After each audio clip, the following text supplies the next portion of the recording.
I lost a whole day's worth of pay for a job because I didn't do this one thing. I was working happily on the job and the client had agreed to pay me a day rate. They said they had 4 days in the budget. When it came to the 5th day and they asked me for revisions, I happily got on with those revisions for the client. I assume because we'd been communicating over those other 4 days that they knew that I was working for them on those 4 days and that they had this 5th day covered in the budget. I made all the revisions for them and I sent them an invoice with 6 days on it. They sent me an email back straight away saying they only had 4 days in the budget and they thought that I knew this. I was really shocked and they were too. Oh God, what do we do? What do we do? So what happened in the end is we ended up splitting the days, so I didn't get paid for one of the days and they paid me for 1 extra day. Pricing your work as a motion designer is one of the hardest things to do, and I see mistakes happening all the time, and it's mainly down to communication. So in today's video, I'm going to share with you the biggest mistakes that I see motion designers making when they price their work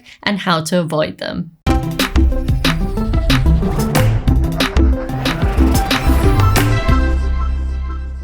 So the first mistake that I see motion designers making when it comes to pricing and communication is listing out every single thing in their project estimates. So here I am in my accounting software. This is in Xero. I'm going to show you what people usually do when they provide an estimate to the client. So they'll probably start going in here and they might say, hey, like animation, this costs £350 a day. We're going to spend like 10 days on that. They might say, okay, illustration, 5 days at 250. Obviously, I'm just using these numbers as an example. So we get this £601,050 and we say, okay, cool. We provide this broken down quote to the client. But then what usually happens is the client will come back and they'll say, why is animation more expensive than illustration? Why do we need 5 days of illustration? We can actually get someone else cheaper to do the sound design. We can source the music. We can source the VO and things like that. So they end up taking these things off and they'll say,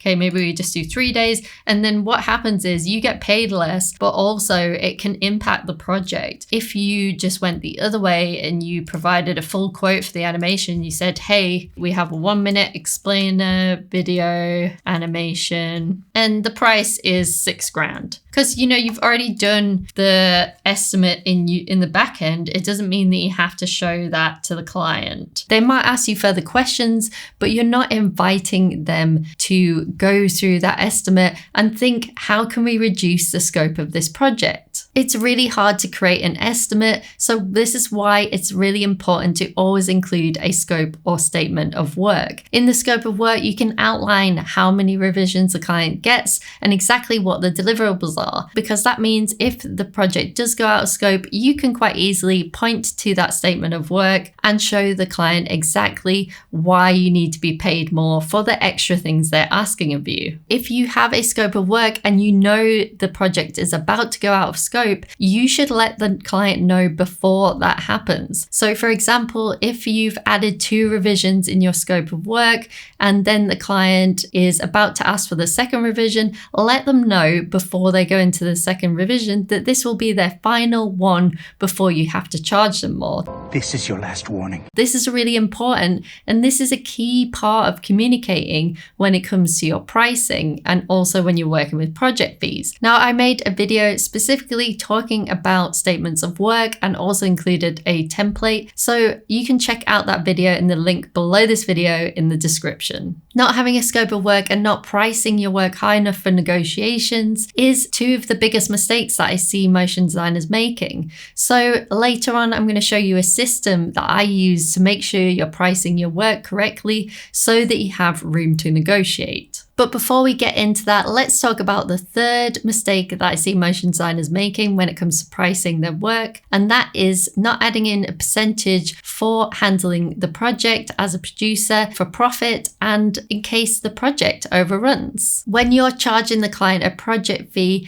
you are taking on more risk from the client, because if that project overruns, they're potentially not going to pay you any more for that project. So you should always add a little buffer or percentage on top. also, you should be adding something if you're producing the project and if you're managing timelines and things like that. Usually people will add about 20%, but I would recommend you judge it on a client by client basis. For example, is this a new client you're working with? Has this client worked on a motion design project before? Because potentially if they don't have much experience with motion design, it's more likely the project is going to run over. So you might want to increase the percentage for that client. Doing this also actually helps you to make profit on a project. And most businesses don't actually make a profit. But if you're a freelancer, you are actually running a business as well. So you should be definitely making a profit on your projects. If you want to learn more about making profit in your business, I do recommend to check out a book by Mike Michalowicz called Profit First. And speaking of profit, there's 2 ways that you can make more money as a motion designer,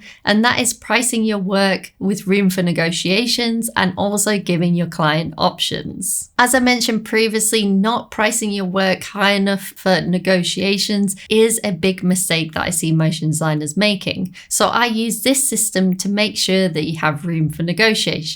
And this is what I call my 3-point pricing system. So in the middle of this 3-point price structure, you would have the ideal amount that you want to be paid. So for day rates, let's just say we want to be paid $650 a day. So I would have this in the middle of my 3-point price structure. But what I would tell the client was that I wanted to be paid $800 a day so that I have a little bit of wiggle room if they negotiate with me and I still get paid my ideal day rate. So the most likely outcome of this is I'm either going to get $800 a day, what I asked for, or maybe they're going to negotiate with me and I'll end up with $650 a day, which I'm still really happy with. And then for the final point of this 3-point price structure, I would have my baseline amount that I want to be paid, and I know not to go under that. So I've given myself a lot of room for negotiation. So my baseline price might be $500 a day. And I know that if anyone asks me to go below that I should walk away from that project and that negotiation. And this makes it really, really easy for me to negotiate with clients and usually ends up with me getting paid a little bit more than I ideally want. The final mistake that I see motion designers making is not giving their client pricing options. Now, similar to our 3-point pricing structure, you should give your client 3 options. When you give the client options and you actually anchor the top price to make the middle price look really good, you can get paid more for your work. And this is actually part of value-based pricing. So if you want to learn how to value-based price your projects and get paid what you're actually worth, then you should watch this video next.